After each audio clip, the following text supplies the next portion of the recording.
Surah 13, Thunder, Ara. In the name of God, most gracious, most merciful. ALMR. These letters are proofs of the scripture.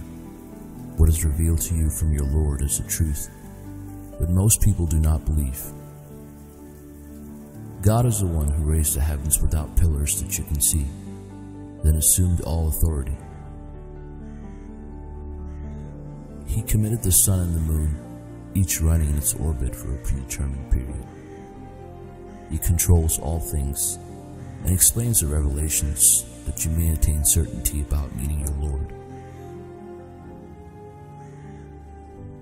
He's the one who constructed the earth and placed on it mountains and rivers, and from the different kinds of fruits, he made them into pairs, males and females. The night overtakes the day. These are solid proofs for people who think. On earth, there are adjacent lots that produce orchards of grapes, crops, palm trees, dioecious and non-dioecious. Although they're irrigated with the same water, we prefer some of them over others in eating. These are solid proofs for people who understand. If you ever wonder, the real wonder is their saying, after we turn into dust, do we get recreated anew? These are the ones who have disbelieved in their Lord. These are the ones who have incurred shackles around their necks. These are the ones who have incurred hell, wherein they abide forever.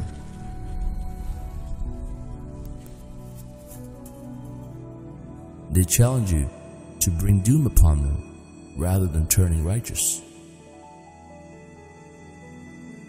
Sufficient precedents have been set for them in the past. Indeed, your Lord is full of forgiveness towards the people, in spite of their transgressions, and your Lord is also strict in enforcing retribution.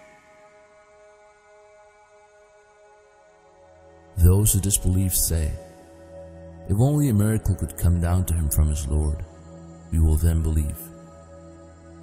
You're simply a warner.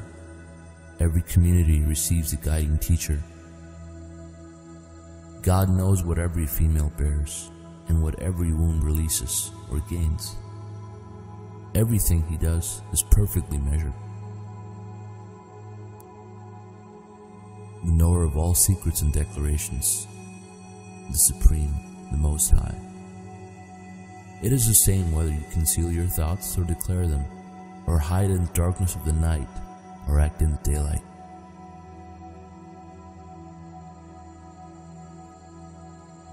Shifts of angels take turns, staying with each one of you. They are in front of you and behind you. They stay with you and guard you in accordance with God's commands. Thus, God does not change the condition of any people unless they themselves make the decision to change. If God wills any hardship for any people, no force can stop it, for they have none beside him as Lord and Master. He is the one who shows you the lightning as a source of fear, as well as hope, and he initiates the loaded clouds.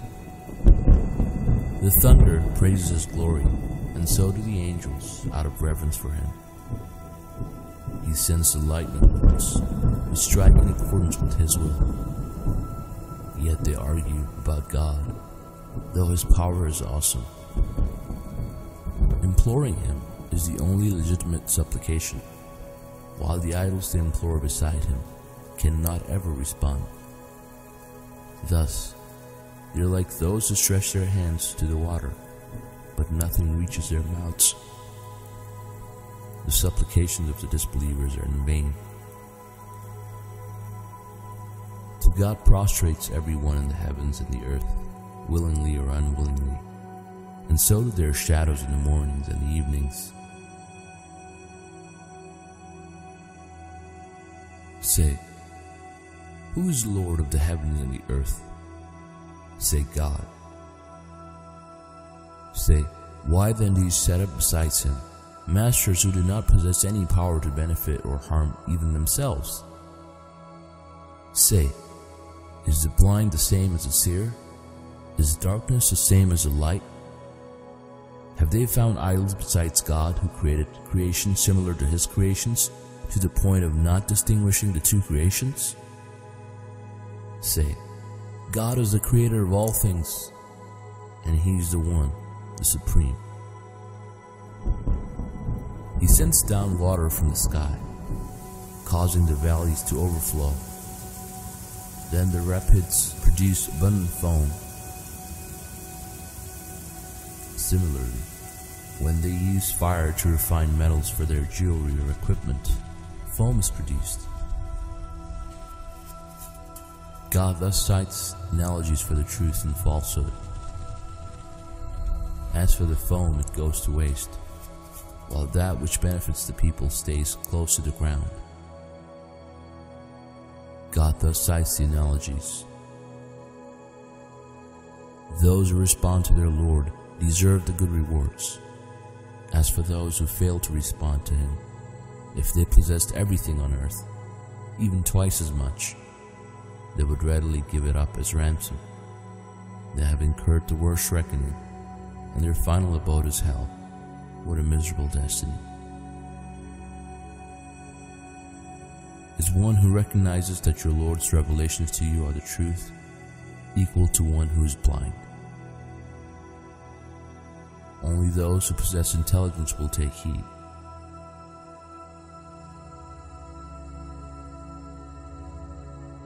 They are the ones who fulfill their pledge to God and do not violate the covenant.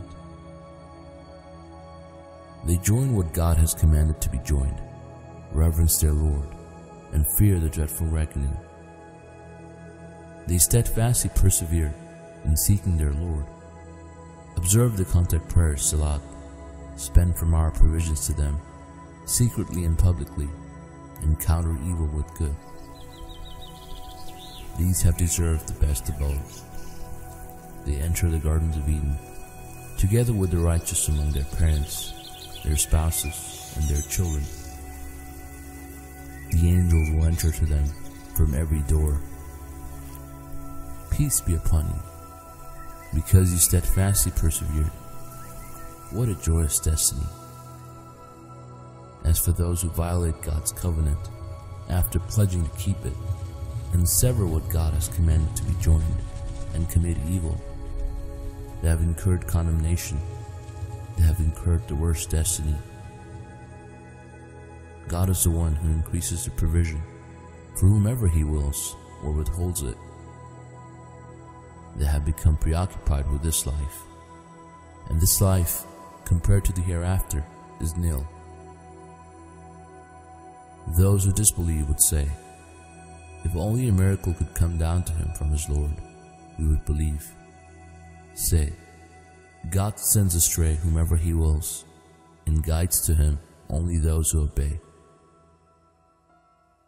They are the ones whose hearts rejoice in remembering God. Absolutely. By remembering God, the hearts rejoice. Those who believe and lead a righteous life have deserved happiness and a joyous destiny. We have sent you, O Rashad, to this community, just as we did for other communities in the past. You shall recite to them what we reveal to you, for they have disbelieved in the Most Gracious. Say, He is my Lord. There is no God except He. I put my trust in Him alone. To Him is my ultimate destiny. Even if a Quran caused mountains to move, or the earth to tear asunder, or the dead to speak, they will not believe. God controls all things. Is it not time for the believers to give up and realize that if God willed, He could have guided all the people? The disbelievers will continue to suffer disasters as a consequence of their own words, or have disaster strike close to them until God's promise is fulfilled. God will never change the predetermined destiny.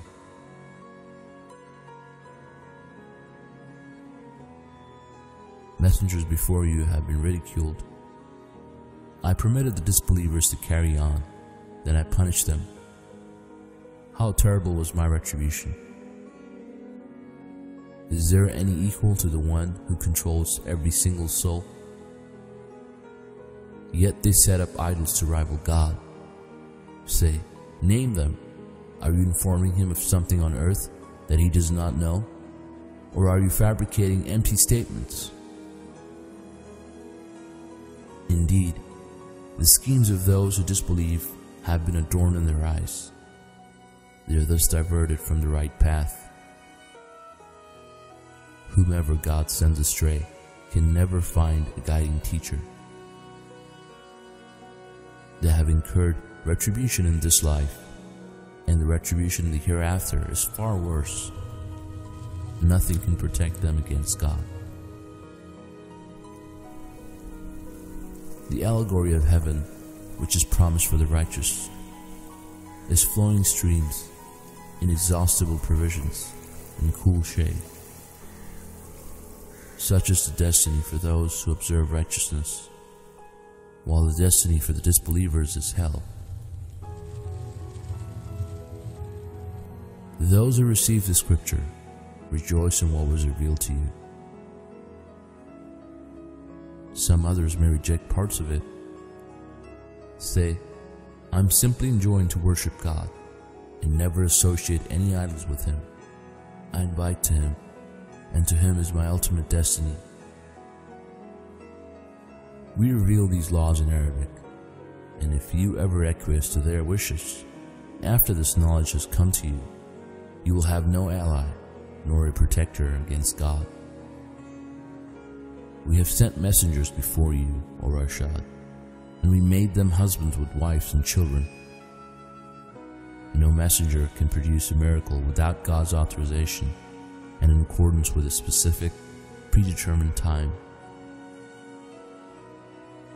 God erases whatever He wills and fixes. With Him is the original master record. Whether we show you what we promised them, or terminate your life before that, your sole mission is to deliver the message. It is us who will call them to account. Do they not see that every day on earth brings them closer to the end, and that God decides their lifespan irrevocably? He's the most efficient reckoner. Others before them have schemed, but to God belongs the ultimate scheming. He knows what everyone is doing. The disbelievers will find out who the ultimate winners are. Those who disbelieve will say, "You are not a messenger." Say, "God suffices as a witness between me and you, and those who possess knowledge of the scripture."